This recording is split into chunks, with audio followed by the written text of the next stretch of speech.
like, just playing music is art. Like, if you are playing an instrument, you are an artist. And people that get snobby about, oh, well, it's not real art, you're just playing, Sunday morning acoustic in the wedding breakfast, fight me.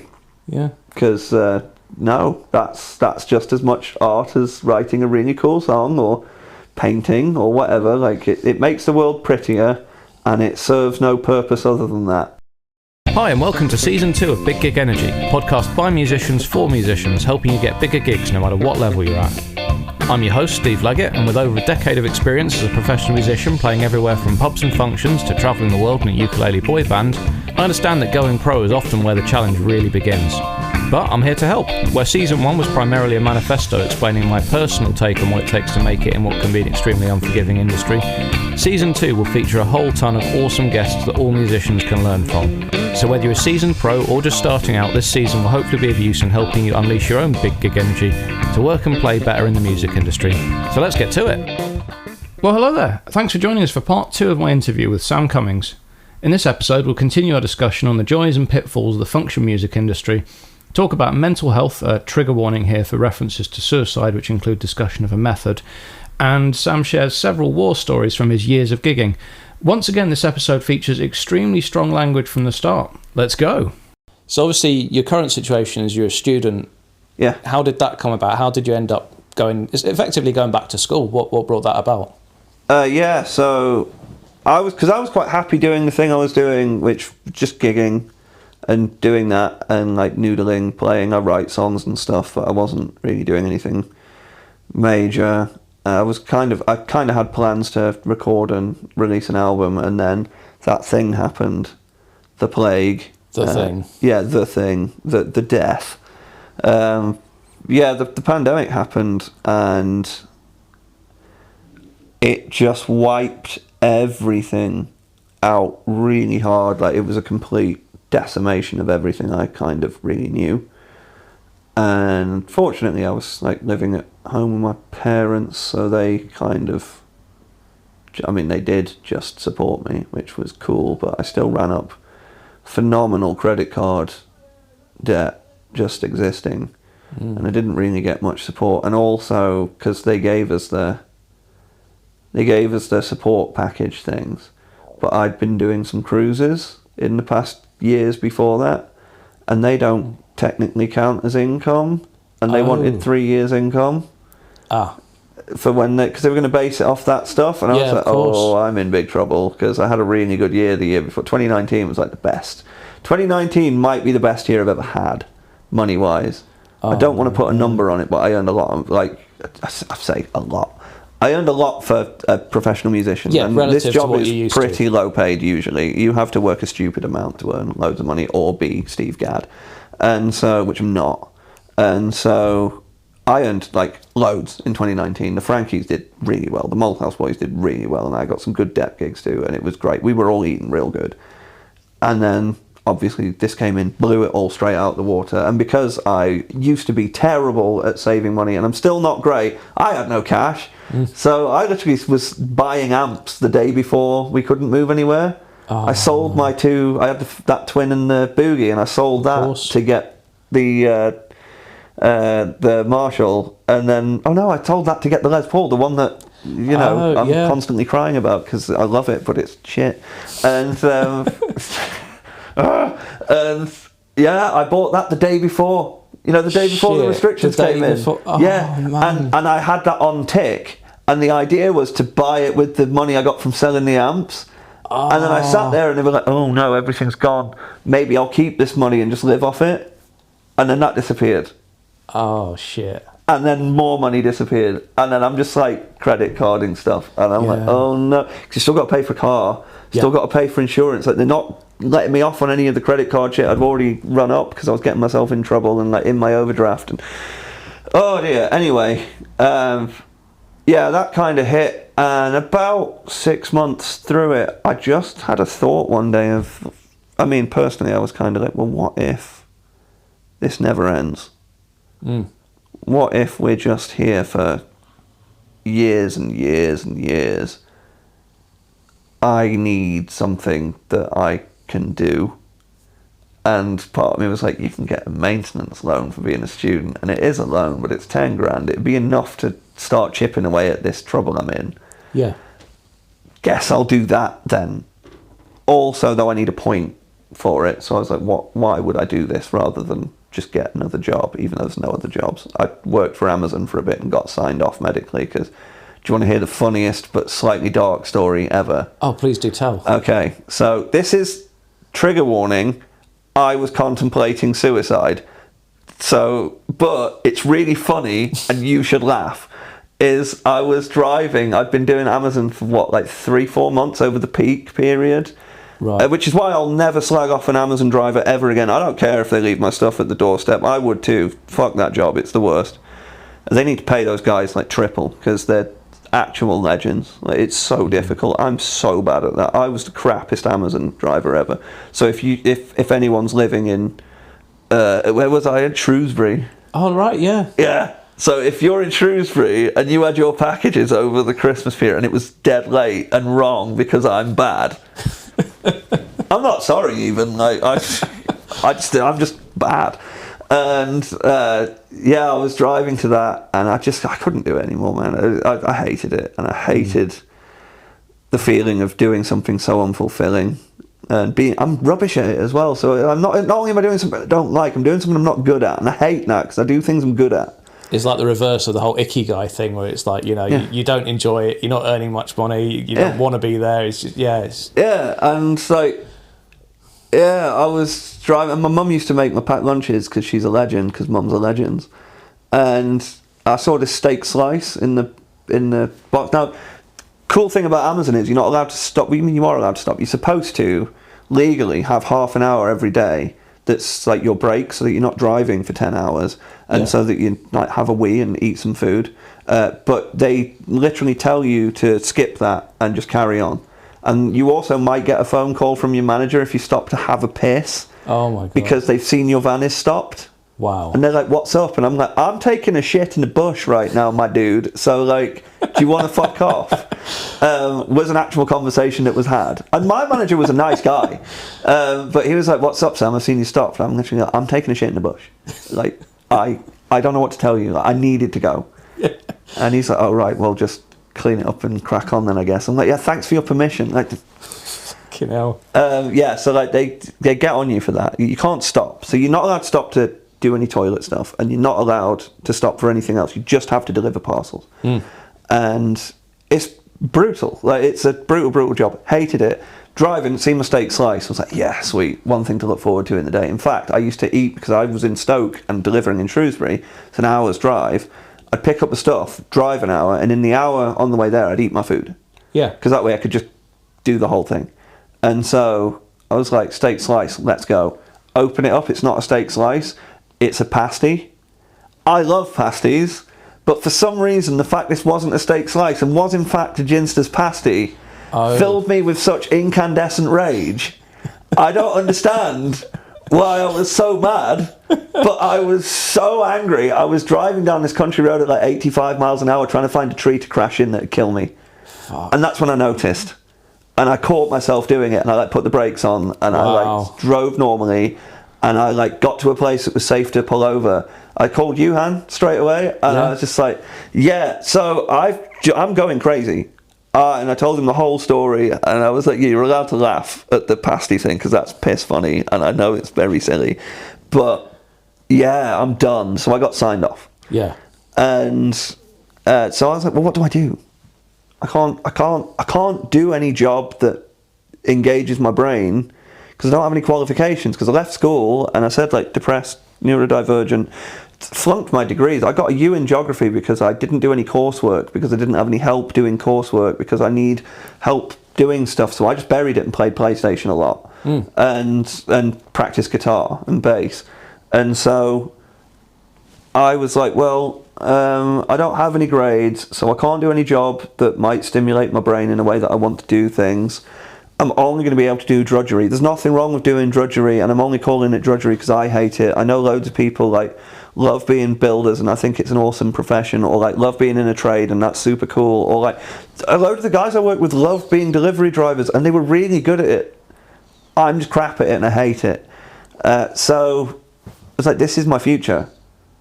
I need to escape this future, and I need to get degrees so I can do something I want to do. And I was like, music lecturing sounds like it would be fun, because I like music, and I like telling people tips and stuff, or like helping people do stuff, or like guiding the idea of guiding the next generation of people that want to do music into doing music really appeals to me. And I think it would be really cool to kind of be a part of their journey and watch them realise it themselves, because they're not going to have a moment where I tell them something and they're going to go, oh, I won't make that stupid mistake, because they're going to. But it would be cool to see them make it and me be part of it. That would be fun. So I started, I called up the RNCM and went, I'm 30, 32 at the time? And I was like, oh, I'm 32 and professional musician, and I've got no grades. Can I by any chance study at your school? And the guy on the other end just went, yeah. And I went, amazing. Cool. And he goes, you're out of time though, the submissions end in a week. I was like, oh shit. So I signed up, got everything on, ended up in the auditioning process. I ended up meeting with Stuart McCallum, who's an amazing guitar player, and you should go check out on Spotify. There's the plug. He's in a band called The Breath as well, like a duo called The Breath. It's super good. Or he plays with Richard Spaven, which is super cool if you like out there electronic-y jazz stuff too. Who doesn't? Yeah, he's excellent at it. And he's a monster player, but he's also the deputy head of that course, and so I was chatting to him.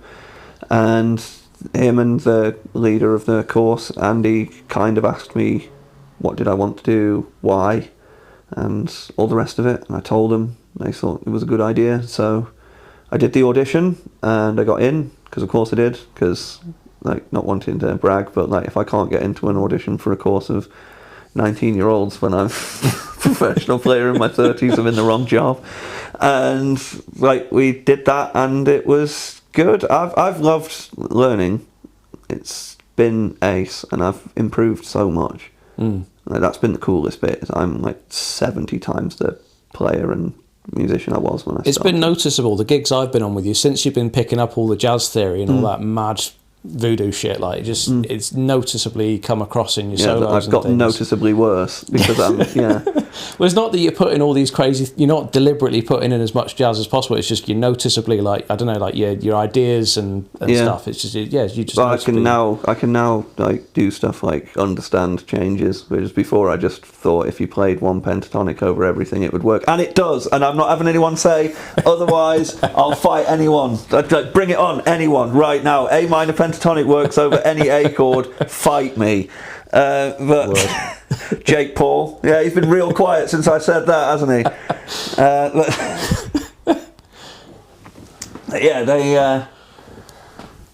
It's been amazing, and so it has been really fun. But that's how I ended up doing that, and that's where I've kind of gotten to. And I think it's more just a thing of like, I realised the fragility of the single stream of income and of gigging. And I'm sure that there's loads of people that, in fact, the guys that I grew up doing it with, they're like, my mentors, like they like kind of cut their teeth in the 70s and 80s, and there was a bit more of a you could just gig thing, because there's more places where you could go do it for a start. Completely. And there was a bit more of a like, oh, show up to this club, do this one, show up to this club, do this one, show up to this club, do this one in one day, because there's loads of that stuff going on. And there wasn't just, and this is not me having a go at DJs, but wasn't as many DJs that could go do it, and like the vinyl stuff was like a whole different thing.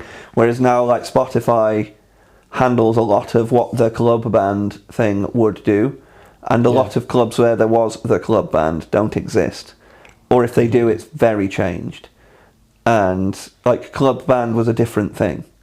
Like, it's a dirty word now. Like, people immediately, upon saying that, are hearing like a shit Hammond organ. Like, you know what I mean? Yeah. The Wurlitzer and Dave Spikey going, go and get your black bin bags. You know what I mean? Which is brilliant, and it is. But it is Phoenix Nights now, whereas before it was a little different, perhaps. And so I think it's just a very fragile state to exist in. Like, with just one thing that you do that's so able to be pulled out from under you. So I just thinking for the future, for now it's fine, I still love it, but what if I don't want to get in at 4 a.m, And what if I don't want to drive 4 hours?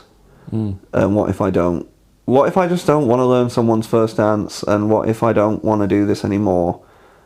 I have no choice, because the alternative is Amazon, and I'm never doing that again. Because I don't want to die over a pasty. Can you imagine how ridiculous that would be? I'm not getting into heaven with that. Yeah. Nobody wants that on their gravestone, do they? No, I'm going straight to hell for that. I'll be the only person in hell. Like, and they'll be like, well, you greedily didn't want a pasty, you dick. So, yeah, it's that thing of, I think I need to just, I'm future-proofing myself for the moment where I don't want to do it anymore. Completely. In the same way that I do now. Because I think I'll always want to gig. And I'll always be up for doing shows and stuff, because, well, it's like, what else am I going to do? Like, I play guitar. Like, where else am I going to play guitar? Like, I know you could be like in your bedroom, but like, no, like, where am I going to play my plexi? Yeah. I'll play that in the house. Something about playing live as well, though, having a crowd, even if it's just a pub gig, there's just something about that interaction you get with the crowd there, and the stage and the spotlights and whatever. Like, playing other musicians. Yeah, completely. Like, yeah, sure, you can have a jam, but like, why not have a jam and get paid for it? Yeah. So, like, that's the most jazz thing I've ever said, but except it's not, because I said paid. Yeah. But yeah, like, why not go mess about with some mates, play some tunes you enjoy, and have a dick around and get paid for it, and then drive home. Yeah. If I'm going to play music, I've got to play to people also. Like, yeah, there's just something about an audience sitting there giving you the energy while you're playing the stuff. It's just cool, and it's good, and I like it, and I need to do it in some capacity. But I also don't want it to be the only thing that governs my ability to exist, because I think it's starting to become quite fragile. And even just like minor complaints I have, I'm sure this is very first world problems, but like venues are starting to get limiters. Right. Sound complaints are starting to become a problem. People are starting to mandate we use electric drums in places that you really shouldn't be using that kind of stuff, and they're very different and difficult to work with, or they're demanding we use ampless setups. And like, sure, I could adapt to that, but like, what if I don't want to? Yeah. And like, what if that's not fun to me? What if me buying a Kemper or a Helix or whatever, and then playing through headphones in my thing, and like, the drummer's on electric drums, and it's like, what if that's not my bag? And what if I'm not enjoying doing that? And what if it's the only thing I can do? It's not a future I don't want to end up hating the one thing I actually really enjoy. It's the same reason I didn't end up working in video games as much, is I love games. And I don't want to turn that into a job as well, because I already did that with one hobby. So why would I do it with another? And yeah, that's been kind of the thing, is like pushing it towards learning how to make myself a more viable prospect for some kind of employer in the future, because ideally I'd like to be employed. I wouldn't like to be self-employed forever. And I think, like you were saying before we recorded this as well, I think there's a bit of a eye roll people make, or a bit of a stigma in our little fraternity for people being employed or having a job that they do. It's like, if you're not just gigging, you're kind of like not a real musician. And I know what they mean, because I feel like that too. Sometimes I get guilty about like doing a job. Like when I was doing the Amazon thing, I was like, oh, am I even really a musician anymore? It's like, well, yeah, dickhead, because it's a pandemic. Like, you can't be a musician. They literally won't let you. But also, even if I decided it was awesome and I loved it and I wanted to do that on my weekdays and then go gig on the weekends, nothing wrong with that. Not less of a guitar player because you do something else. And I think that's the problem, is that people get it in their heads that they've got to be this like super hardcore, mega, like dedicated. It's like, you're not dedicated if you don't only do this. Yeah. You're like, no, I spent all my week learning set lists for the dep gigs we've got coming up this week. I was like, well, did you? Because I think you needed to. So what did you do with the rest of the time? And I'm not saying you had to, but you could have been doing something else you wanted to do with that if you wanted to, or had another interest or another business. Like, I know a few people that I've been chatting to, like, they've started to show that they've got a bit of interest in like perhaps doing something production based.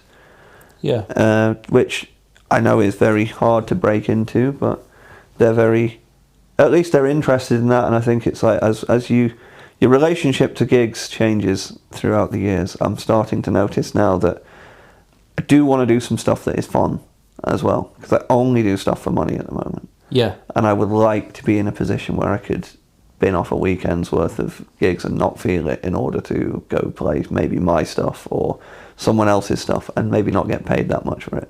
I feel that, yeah. I remember when I was starting out, I did some work with originals bands and it was great, but there was a part of me at the time resented it a little bit, because obviously originals bands don't really get paid like you do if you play Mr. Brightside. Yeah. But then now, having done it for over 10 years, I'm like, well, actually, I would quite like to play some more original stuff. Yeah. And anytime I do get a chance to play with an originals group, it's quite fulfilling, I guess, as like a break from Mr. Brightside. Yeah, it's just fun. I mean, like, yeah, you're right. You don't get much money for playing originals versus Mr. Brightside unless you're original with Mr. Brightside, in which case they earn a considerable chunk. And doing all right, aren't they? Yeah, and so I think it's that. Well, it's that kind of thing of. I think original band probably does pay more than a wedding band if you look at the stats, because it's the Michael Jordan thing with the geography degree. Oh, what's that? Well, so in America, that by course studied, the wage that you get, it's like geography, is rated as one of the highest paid jobs in America, just because Michael Jordan studied geography. Oh. So, of course it is, because Amazing. that man is phenomenally wealthy and made all his money through basketball. And like shoes, he said, pointing at his Air Jordans, and like all that stuff. Like, he's made so much money, but he did geography, so therefore geography is the highest paid degree, right? And I think it's that thing of like, original music. There's tons of money in original music. Yeah. If you're the Killers or like Led Zeppelin or Lady Gaga, I bet they're killing it. But the average original gig, there's nothing in it. Like, in fact, some of them pay. And I think that's starting to become more of a thing. I saw some bands talk about that they went on tours that were good, like they're successful tours, and they broke even or they paid. And they've got like 12,000 people like showing up and doing these things, and they're not making any money out of it, which is a bit sad, but it's kind of the reality of it. But it's what we like doing. We're artists. We like to create. Yeah. And on that token, like, and here we go, Sam's hot take, mega fight starting thing. Doing functions is art too. Like, just playing music is art. Like, if you are playing an instrument, you are an artist. And people that get snobby about, it's not real art, you're just playing, Sunday morning acoustic in the wedding breakfast, fight me. Yeah. Because, no, that's just as much art as writing a really cool song or painting or whatever. Like, it makes the world prettier, and it serves no purpose other than that. Well, damn right, I'd give you an even hotter take than that, if possible. Yeah. All the world's greatest orchestras are basically big-ass, expensive covers bands. Yep. How many orchestras play their own original music, and they're not playing covers of not just stuff from like 20 years ago, but 400 years ago? Yeah. Like, how unoriginal is that, playing something from a guy that died 400 years ago? Yeah, you're an original bastard. Damn right. And yet they're still considered artists. Yeah, true. So why wouldn't we? And they've taken all the solos out. Right, yeah. There was loads of improvised bits in old orchestra stuff, apparently, and then now they just play the same thing. I'm really interested to see, and this is something I don't know anything about, so I'm going to, proffer a bunch of bollocks that someone probably knows more than me about, and I could research it, but I'm not going to. I want to know when and whose solo or whose arrangement of it just became the thing that everyone does. Oh, I know a bit about this, actually. I was watching something about this the other day. I think it was Rick Beato on YouTube was talking about Bach. Yeah. And apparently Bach was quite revolutionary in that he started writing solos, and rather than just saying, just improv this bit, he's like, no, bitch, play this. Yeah. And apparently Bach was sort of quite revolutionary for doing that, so that sort of is potentially a start point of that coming in. Yeah, I called it Lick My Love Pump. Yeah, that's D minor, the saddest of all keys. Somewhere between Mozart and Bach, I called it Mark. Yeah. Yeah, there's that thing, and also looking at, because I want to do a master's after this, and then I want to do a doctorate after the master's. And so it's the case of, like, the funding often comes from charities to do that, because I'm going to, obviously, student finance is going to pay my course fees, but to live I'm going to need cash, and I'm going to need to work probably less than I am now in order to actually do my course. So where's the money coming from? Well, I'm going to have to appeal to charities to get grants for me to study. And in classical music, there's loads of stuff set up for that. Yeah. And in jazz, there's loads of stuff set up for that. But I'm neither classical nor jazz, really. I sit between the pop and like slightly jazzy. I'm no way a jazz, like actual jazz guitarist. I would never like claim that. Yeah. There's very little set up for man just plays electric guitar. But then a lot of the classical world kind of just exists off of the idea of like, oh, well, it would be a shame if it went. Yeah. But it's also, is it truly relevant now? And I'm not saying it's not. I'm just asking the question. It's the question that it should be asked. We should be sort of questioning these things because I think for me, it's the assumption is that it's absolutely relevant and anybody that doesn't love it because there's some kind of Philistine. Yeah.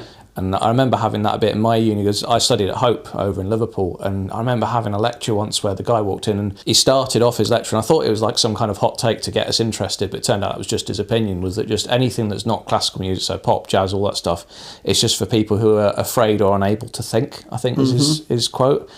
And I was just like, you can't just write off 100 years, and admittedly 100 years is very long in music scale, but still you can't just write all that stuff off just because... Yeah, of aesthetic reasons, basically. You hate jazz? It's very closed-minded. You hate jazz? No. You fear jazz. But, it's nuts. I don't have an opinion on it, but it's the thing of, is it truly, in the modern day, has been succeeded by, in relevance by. The stuff I like probably isn't that relevant, really. Like, I like old...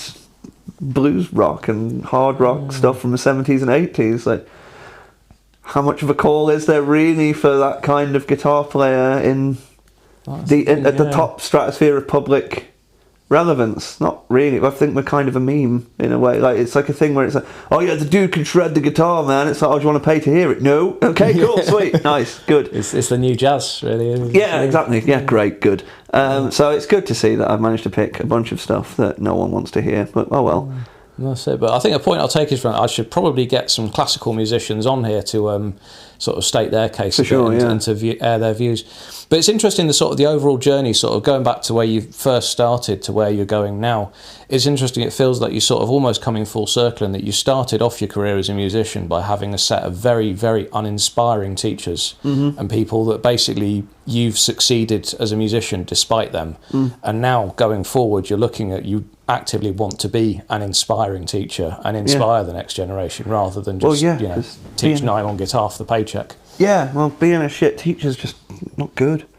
And telling some poor kid that doesn't know why he can't do anything and why he's struggling and why he's sad, that he's not going to amount to anything and that he's useless. Grow up. Yeah. Like, just don't be a shit teacher. Don't say that. Don't be a dick. Yeah. Try not to be a cunt. And I'm sure, good man, he got there before me. Fuck. But, like, it's the thing of, I think, I realise it must be tough and that every day's different and maybe he was just in a bad mood or whatever, and that's fine. I'm not mad at him anymore, and I've let go of... It's not their fault because they didn't know. Like, it's such a different time. You know, you speak to other people from like earlier back too, and it's like, oh well, I'm sure I must be dyspraxic or whatever because I had all these things, and it's like, yeah, probably, but they didn't know, so you just got beat up because you're thick, and that sucks. Like, I was in a similar case; they just couldn't actually hit me, so. You know, but like, you know, your graphics teacher getting on your ass about stuff and being like, oh, you know, you're going to amount to nothing. You want to do this music. You want to be a rock star like that. And like, that's how he used to talk. It's really funny. And so he'd give it all that about how, you know, you want to be a rock star and you're not going to be. You're just going to be a waster and all that. And it's like, cool, good, thanks for that. There's the opposite of what I want to be and do. And like, I mean, firstly, I only want to teach people that want to be taught, so I guess there's a difference there. Yeah. Because I don't want to teach in schools or anything like that. I'm not a huge fan of kids, and I would like to teach university age people that actually want to do the thing I'm teaching, which is a very different set of people. To give full devil's advocate, like defending the people that I don't think should be defended. Yeah, I'm sure it's easy to be a shit teacher when half the kids. I mean, I couldn't be asked him what he had to say, so that must be frustrating because he was good at what he did. I didn't care. So that must be annoying, and I'm sure that it's harder than people think to do it, and also, like, teaching in schools sucks, so, you know, the fact they're doing it is tough, and, you know, I feel for them, but, yeah, I want to just, I don't know, grab people with the right ideas and try and push them down the right path. If a couple of the ideas I have help them, then winner. Decent. That's the way to go. Yeah, well, the world kind of doesn't want you to be a musician. Yeah, so you might as well teach them instead. Yeah, people are going to do it regardless. That's so you might the thing, as well though. try. They are. You might as well try and just save. If I can save someone 2 fuck-ups that would have cost them time and/or money, because I could be like, well, that might not be a thing, and you might just want to try this, and then they do it and it works. Or I mean, like, so there's a thing that I won't name him. A guy in my year, drummer, young, starting out, and I was like, do you reckon you can handle a gig? And he's like, yeah, of course. I was like, well, he can't, because he's so green. But I'm going to do it. I'll hire him on a gig, because I've put him on a couple of, like, Frankie's gigs, but I was like, he won't be able to handle this. And he's not going to do the practice. So, because you never do when you're young, you just think you've got it. Yeah. So I booked him on a gig with another band that didn't matter. It was just a little wedding. I knew I could carry him through it. It was out of the way.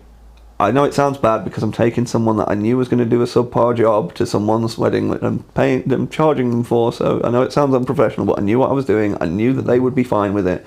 I knew that they would have a good time, and I knew that he wouldn't be good enough. But I knew that he would be after I scared him with this, because I went through a very similar thing. And so I took him there, and we did it, and I called the songs really rapid fire, and he didn't know what was going on. He didn't know what was going on. I was like, come on, man, like the whole night. And we sat down at the end. I was like, how do you think I did? How do you think you did? And he's like, I did okay. I was like, no, you did fine for, like, your first thing, but, like, as a professional thing, like, that was not good enough. And you need to practice everything, and you need to get good at this very quickly, because in 2 weeks you've got actual gigs. And he did, and he nailed it, and he's really good, and he's getting even better now. Like, he's really, really good. He's doing very well. But it's just like giving someone that first push.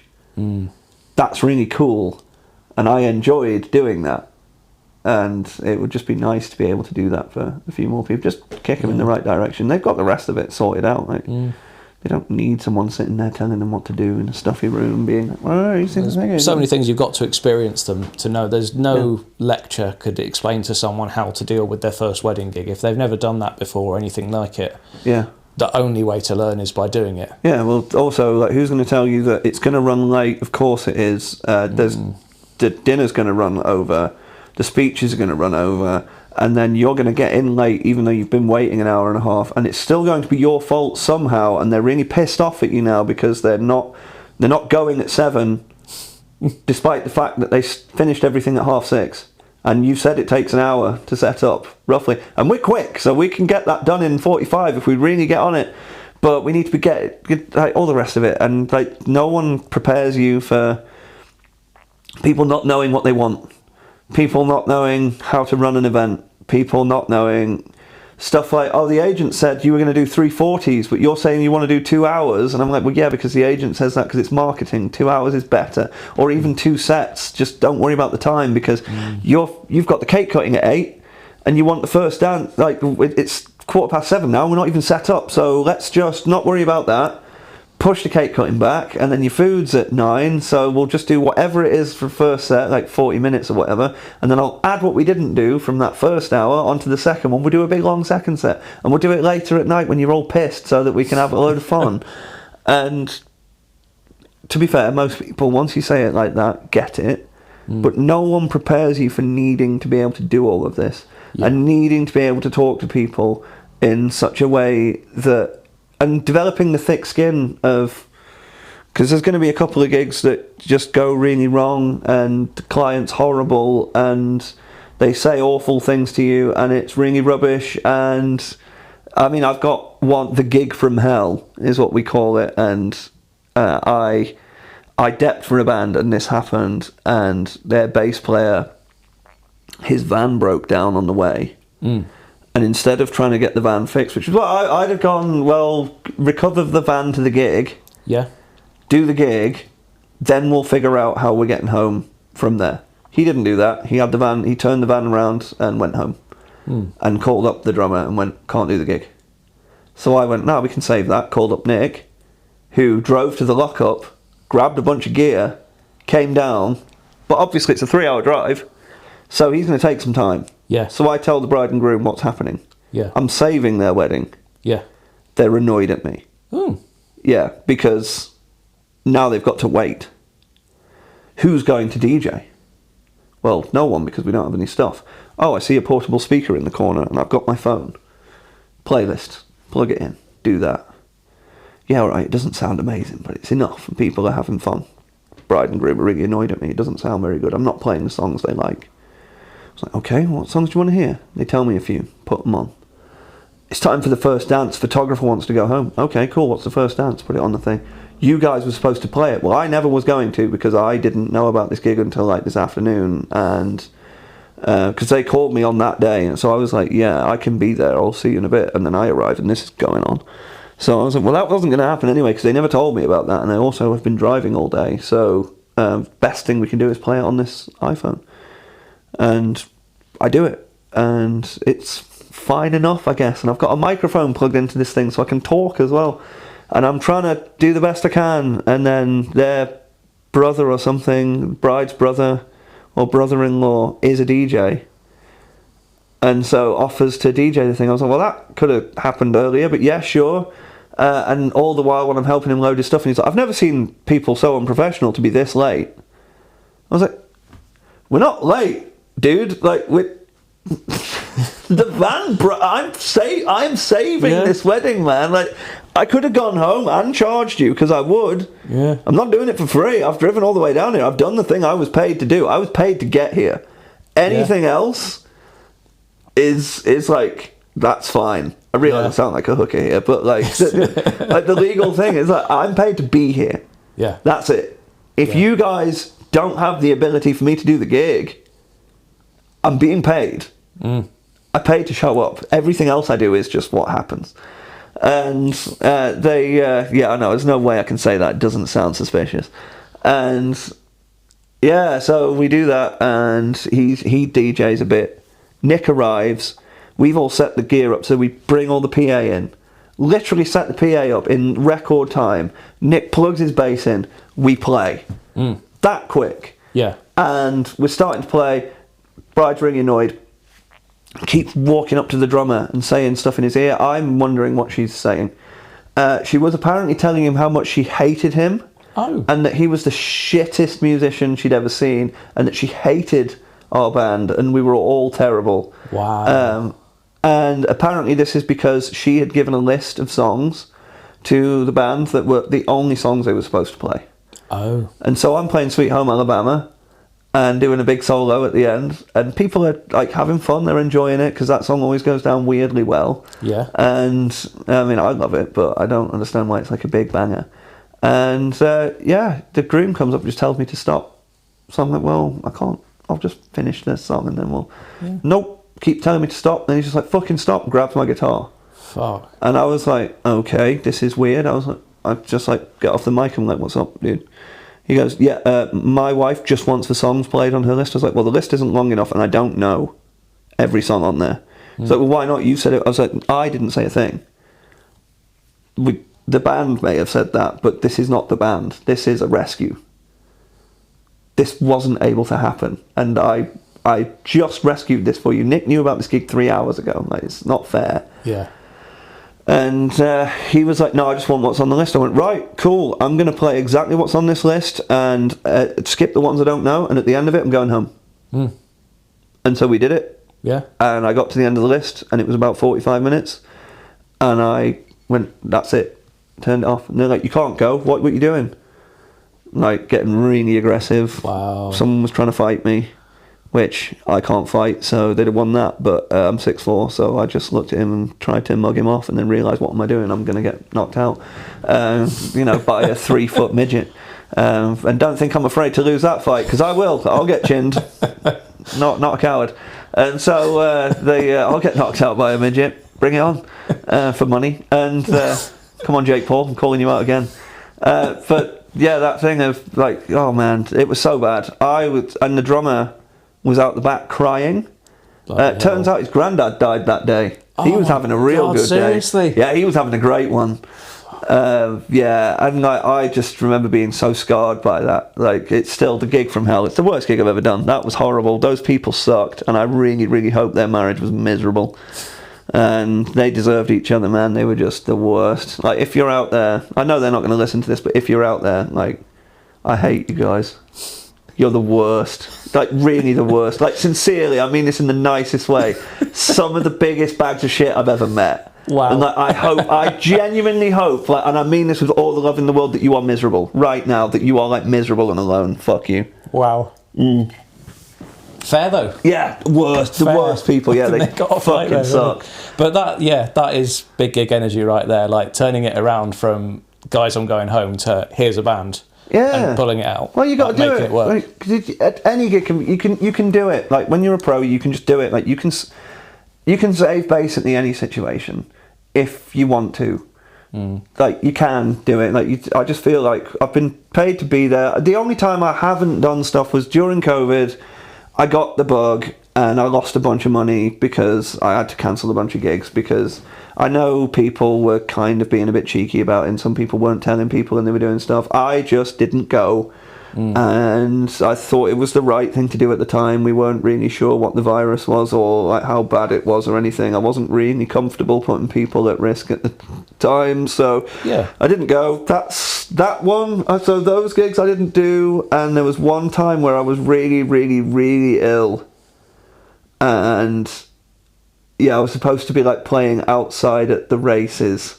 And it was a bit wet and miserable and cold. And my mum was just like, you're not doing this one. You're too ill. And then there was a Christmas Eve 2 years ago where I got actual flu. Oh. Like influenza flu. Yeah. It was the worst. And I was on the floor sweating like super limp and lame. Oh, and Mum's like, I was like trying to get ready to get in the car. And I was at home for Christmas, and I'm supposed to be doing this gig on Christmas, Boxing Day, and she's like, "You're not going anywhere. Like, you are too ill. Stop it.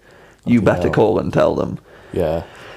And so I had to call and tell them on the day, and that was rough. And it's why I don't cancel, because who's going to do that? Yeah. But we found someone, and it worked out. But yeah, apart from that, I've never not done a gig, and I just couldn't see how. I know the guy that turned around, and I get it, but I just couldn't. I was a bit surprised. I was like, guys, like this is very doable. I don't understand. Yeah. It turns out the guys that you're doing it for weren't worth that effort. Like they should have had their night ruined. Like those guys suck, but. I wasn't about to ruin it. Like, it was so surprising. The reaction to that should be, thanks so much, you guys were great. Yeah. And instead, they hated us and said we were the worst. And Fuck we those guys. ruined their, 100%. But, like, we ruined their wedding. And then, the funniest bit, we pack up and they're like, oh, actually, could you do another hour? Like, absolutely not. Hell I'm no. going home. Like, this is you're the worst. Yeah. But... yeah, I mean, that's just kind of the thing. And that's the skills that you get better at when you've been doing it forever. Yeah. It's just the kind of, well, this has to happen, and being flexible and being aware that stuff is not going to go the way you thought it would, but that's okay. There's my favourite one is the low impedance air gap. Oh. High impedance air gap, where you haven't plugged the cable in. Oh, right. Yeah, that was a tech friend of mine. He used to say, "Oh, you've got a high impedance air gap there." I was like, "What?" He's like, "You haven't fucking plugged it in, you mong." I was like, "Oh yeah, nice." I'm gonna have to start using that one. That's brilliant. Yeah, it's my standard go-to. So, what would be your sort of we've already sort of touched on how there's no one way of getting into gigging, but like to somebody who's sort of like you or myself or in school desperately want to be a gigging musician as soon as we can get out of school, is there one piece of advice you could give on that front? Yeah, go do it. Nice. Just do it. Yeah. And you've been wearing those Air Jordans too long, man. I've got 6 pairs of them. They've taken over my brain. I'm fully shilling for them at this point. Nice. Yeah, just do it, trademark. No, go do it. And it doesn't have to be your whole life, and you don't have to only do that, and you know that you're not a pussy if it's not for you, and you're not less of a musician if you decide that you don't want to play Mr. Brightside for a living, and that actually you'd rather work in a shop and write your own tunes. It's not, you're not more of a musician if that's what you want to do either. You're not less of a musician for deciding, actually, I think I'd just like to play other people's stuff at events that people are actually going to show up to. Just go do it. You don't know what's going to happen. So you could be the next Dave Grohl. You're very likely not going to be. And that's not a problem. Just do it because you want to do it. And if you don't want to do it anymore, stop. I think that's it. That's the best possible advice, I think, there. Yeah. It's the only one that makes sense. I'm trying to think. I can't really... There's no magic silver bullet for it, is there? Otherwise, we'd all be using it to become Zeppelin. Yeah. It's just go do it. And you'll figure out what you're going to do next after you've done it a bit. I think the only thing, and this is one of the... Well, it's what I did, is... I would be very hesitant to suggest going to study at an early age if you just want to be a pro player. I don't think the academic route is the way in. I think just go do it. Then if you wish to study, come to it that way. That's because that's what I did. And I also don't think that's the way I've done it is perhaps the optimal way time-wise, because I'm coming to this at 35 and I'm 3 years in. By the time I've finished my studies I plan to do, I'm looking at being 40-odd. And sometimes I get sad because I look at the time that I haven't had this knowledge, and I think that's really sad, because it could have been so much better. But things happen in the order they happen, and you can't really change that. So there's no point worrying about what could have been. So I don't know, like if you're really into the academic side of it, and if you're being pushed that way by parents, say, or society or whatever, and you have to do a degree because no one's going to let you alone, and you feel like you have to do a music degree because it's the only thing you can really bear, fine. But I mean, if you want to be a pro player, just go do it. See, that's good, because that is pretty much what you described there is more or less what I did, because I was like, I want to be a professional musician. I was living in Shropshire at the time, not far from Shrewsbury actually, and I was like, there's nowhere to gig around here, so I've got to move to a city. To my mind at the time, going to uni was the best way of doing that, but with hindsight, whilst I met the band that I ended up going pro with immediately after uni, I could have just moved up to Liverpool, taken out a loan, gone on the dole, met a load of people at open mic nights, and similar things might have happened. Yeah. Well, yeah, because it's all very networky based anyway, isn't it? Which is difficult when you're not great at... I say I'm not great at socialising. I'm good at talking to people. I can talk to people. I think I'm relatively personable and I'm not too weird. But I also don't love being in places where there's lots of people. So I don't network tons.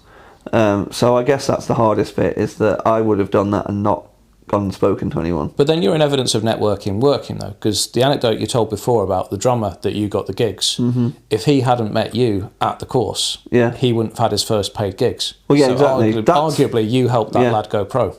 Well, yeah, I mean, I don't think it's arguable. I think it's... Yeah. Without wanting to take too much credit, like, that's it. Yeah. I think he'd say the same. Yeah. In fact, I know he has. Yeah, like that's the good side of going to that uni so early. I think the problem is that it's such a long course, and that sometimes people drop out.